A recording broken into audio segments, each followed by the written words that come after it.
याची सरकारला पहिल्यापासून कल्पना होती, मुख्यमंत्र्यांना कल्पना होती आणि यात हजारो व्हिडिओ जे आहेत ते एकंदरीत खरात प्रकरणामध्ये हे सरकारजवळ, गृहमंत्र्याजवळ आहे. मात्र SIT जवळ काही सिलेक्टिव्ह फक्त 53च व्हिडिओ देण्यात आलेले आहेत आणि त्या 53 व्हिडिओमधून कुठेतरी त्यांच्याच सरकारमधील त्यांच्या विरोधकांना टार्गेट करण्याच्या अनुषंगानं हे सिलेक्टिव्ह व्हिडिओ फिरवल्या जात आहेत. सर्वच्या सर्व व्हिडिओची SITच्या माध्यमातून चौकशी झाली पाहिजे. एकंदरीत पोलीसचं काम करेल, कायद्याचं काम करेल, मात्र सरकारचं काम करत नाही, हे या निमित्तानं प्रकर्षानं जाणवत आहे.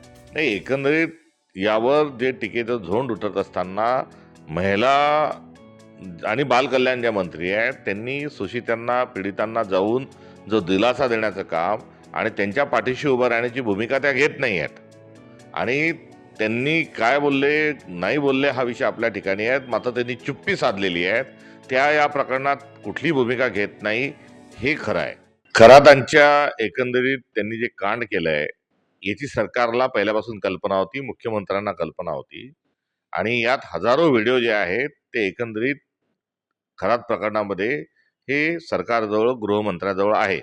मात्र SIT जवळ काही सिलेक्टिव्ह फक्त 53च व्हिडिओ देण्यात आलेले आहेत आणि त्या 53 व्हिडिओमधून कुठेतरी त्यांच्याच सरकारमधील त्यांच्या विरोधकांना टार्गेट करण्याच्या अनुषंगानं हे सिलेक्टिव्ह व्हिडिओ फिरवल्या जात आहेत.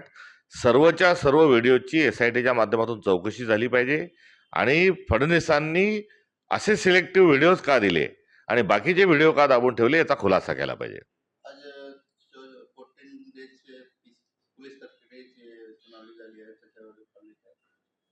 नाही, एकंदरीत पोलीसचं काम करेल, कायद्याचं काम करेल, मात्र सरकारचं काम करत नाही, हे या निमित्तानं प्रकर्षानं जाणवत आहे. काल आपण एक ट्विट केलं होतं आदित्य तटकरेवर. आदित्य तटकरे आज एक ट्विट केलं आहे आणि अनेक लिंक शेअर केल्या आहेत, त्याच्यावर आपली नाही, एकंदरीत यावर जे टीकेचं झोंड उठत असताना महिला आणि बालकल्याण ज्या मंत्री आहेत त्यांनी शोषितांना, पीडितांना जाऊन जो दिलासा देण्याचं काम आणि त्यांच्या पाठीशी उभं राहण्याची भूमिका त्या घेत नाही आहेत आणि त्यांनी काय बोलले नाही बोलले हा विषय आपल्या ठिकाणी आहे, मात्र त्यांनी चुप्पी साधलेली आहे. त्या या प्रकरणात कुठली भूमिका घेत नाही, हे खरं आहे. मंगलप्रभात लोढा म्हणाले की जैन मुले तावडे महापौर झाली. भारतीय जनता पक्ष हा पोलरायझेशन करणारा पक्ष आहे. जातमध्ये, धर्मामध्ये भेदभाव निर्माण करून राजकारण करणं ही त्यांची पद्धत आहे.